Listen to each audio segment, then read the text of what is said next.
नमस्कार दोस्तों, आज हम विजया एकादशी की कहानी सुनेंगे और उसके बारे में जानेंगे। तो चलिए शुरू करते हैं। धर्मराज युधिष्ठिर ने श्री कृष्ण भगवान जी से कहा, जनार्दन, फागुन मास की विजया एकादशी की क्या विधि है? कृपया करके बताइए।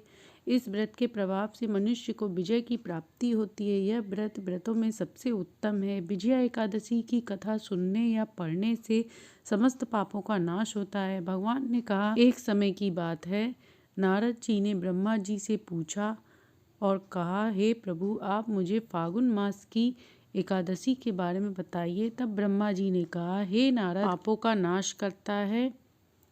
इस विजया एकादशी की व्रत की विधि मैंने आज तक किसी से नहीं कही। ये व्रत समस्त विजय दिलाने वाला है। मर्यादा पुरुषोत्तम राम जी को जब 14 वर्ष का वनवास हुआ, तब वह पंचवटी में निवास करने पर जब रावण ने सीता जी का हरण कर लिया, तब राम लक्ष्मण जी व्याकुल हो गए और सीता जी की खोज में निकल गए। मरते मरते जटायु ने सीता जी का वृतांत सुनाया और कुछ आगे जाकर उनकी सुग्रीव से मित्रता हुई और बाली का वध कर हनुमान जी से लंका जाकर सीता जी का पता लगवाया और सीता जी से श्री रामचंद्र जी की व सुग्रीव जी की मित्रता का वर्णन किया। वहां से लौटकर हनुमान जी ने सारा समाचार आकर रामचंद्र जी को बताया और रामचंद्र जी ने सुग्रीव की सहायता से लंका पर विजय प्राप्त कर दी। जब रामचंद्र जी समुद्र के किनारे पहुंचे, तब उन्होंने कहा, इसे कैसे पार करेंगे? लक्ष्मण जी ने कहा, आप सब जानते हैं, कुमारी तक पहुंचकर वहां एक ऋषि रहते हैं, आप उनके पास जाकर उपाय पूछें। लक्ष्मण जी की बात सुनकर श्री रामचंद्र जी ने ऋषि के पास गए और उनको प्रणाम करा। ऋषि ने उनके आने का कारण पूछा। तभी भगवान श्री राम ने कहा, हे ऋषि, मैं अपनी सेना के साथ यहाँ आया हूँ, आप कृपा करके समुद्र पार करने का कोई उपाय बताएं। तब ऋषि ने बताया कि फागुन मास की कृष्ण पक्ष की एकादशी का व्रत करने से निश्चय ही विजय होगी।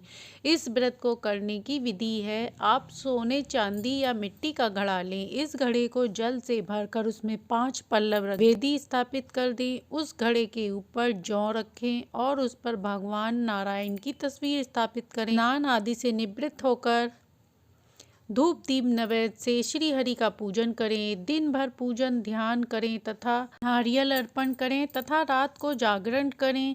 जागरण करके द्वादशी के दिन नित्य कर्म से निवृत्त होकर पूजन करें। उस घड़े को ब्राह्मण को दे दें। हे राम जी, यदि तुम इस व्रत को करोगे तो तुम्हारी विजय अवश्य होगी। श्री रामचंद्र जी ऋषि के अनुसार बताए हुए बात से व्रत को नियम पूर्वक पूर्ण कर लिया, लंका पर विजय प्राप्त की। हे राजन, जो व्यक्ति इस व्रत को नियम पूर्वक करता है, उसकी दोनों लोक में विजय प्राप्त होती है। श्री ब्रह्मा जी ने नारद जी से कहा, हे पुत्र, जो कोई भी यह व्रत की कथा सुनता है या उसे सुनाता है, उसे वाजपेयी यज्ञ के बराबर फल मिलता है। तो ये थी विजया एकादशी के दिन सुने जाने वाली कहानी। कहानी अच्छी लगी हो तो लाइक एंड सब्सक्राइब।